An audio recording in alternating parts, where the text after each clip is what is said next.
À la mort du roi Mohamed V, le 26 février 1961, son fils, le prince héritier Moulay Hassan, sous le nom de Hassan II, prend la tête du royaume du Maroc. Les premières années de son règne sont marquées par des réformes, suivies des contestations des leaders politiques suite à l'adoption d'une nouvelle constitution en décembre 1962, le consacrant commandant des croyants et personnalité à statut inviolable et sacré. Son pouvoir absolu, qu'il tient de la tradition et du caractère religieux de la monarchie chérifienne, le roi a compris qu'il doit l'adapter au temps moderne. La Constitution, adoptée le mois dernier par référendum, pour lui, ce n'est qu'une première étape. Il nous reste à organiser la démocratie, il nous reste à faire les élections, il nous reste à mettre sur pied la méthode et le cadre que représente la Constitution. Il nous reste à, si on pouvait employer une image, il nous reste à prendre notre ligne de vol. On peut dire que notre avion a décollé, que le train est rentré, mais il reste à prendre l'altitude pour prendre la ligne de vol. Et je pense que nous sommes dans un bon régime de croisière et que c'est le moment ou jamais pour tous les Marocains dévoués à la chose publique de se mettre au travail pour le bien d'une cause qui nous est commune.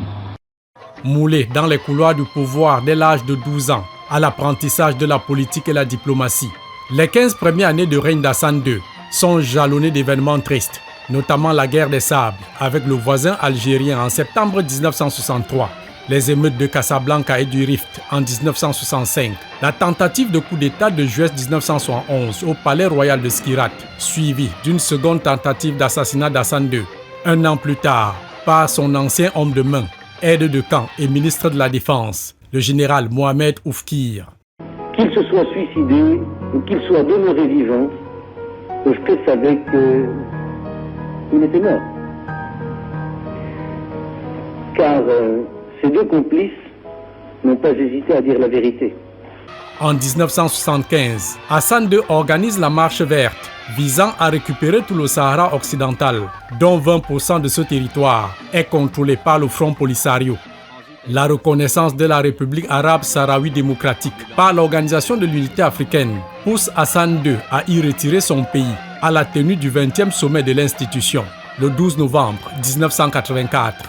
Son initiative la plus spectaculaire dans un pays musulman, inviter le pape Jean-Paul II à visiter le Maroc, concrétisée par une adresse du souverain pontife à plus de 80 000 jeunes Marocains le 19 août 1985. Min kilanikum jamia. C'est en lui que nous croyons, vous musulmans et nous catholiques.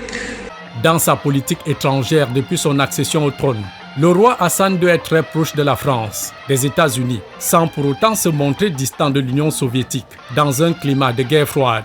Solidaire du monde arabe, le roi du Maroc envoie ses troupes dans le Golan, soutenir la Syrie lors de la guerre de 1973. À la fin de la série des émeutes et la montée de l'islamisme durant la décennie 80, le pouvoir du roi Hassan II marque de plus en plus d'ouverture, avec les réformes constitutionnelles de 1992 et 1996, atténuant le caractère absolutiste de la monarchie, suivi de la nomination d'un opposant au poste de Premier ministre. Il est certain que nous allons entreprendre la réforme agraire. Et il est certain que les terres appartenant aux étrangers seront un élément de cette réforme agraire. Sur le plan économique, le roi Hassan II valorise l'exploitation du phosphate, l'agriculture, la pêche, avec une politique de l'eau basée sur la construction de grands barrages, dont le Maroc en 2015 comptait 139 avec une capacité de mobilisation des eaux de surface à 17 milliards 600 millions de mètres cubes. Hassan II meurt le 23 juillet 1999 à l'âge de 70 ans. Et pour en savoir plus sur tous les détails des événements qui ont marqué les 38 ans de règne du 22e souverain du Royaume du Maroc, Hassan II, les prochains numéros de votre magazine Terre de Sport, concept d'agri-foot et canne de terre, se proposent de vous faire vivre en son et image tous ces moments pour une meilleure connaissance de l'histoire de la destination Maroc, terre d'agriculture et de grandes innovations, pays hôte de la 35e Coupe d'Afrique des Nations de football et co-organisateur de la Coupe du Monde 2030.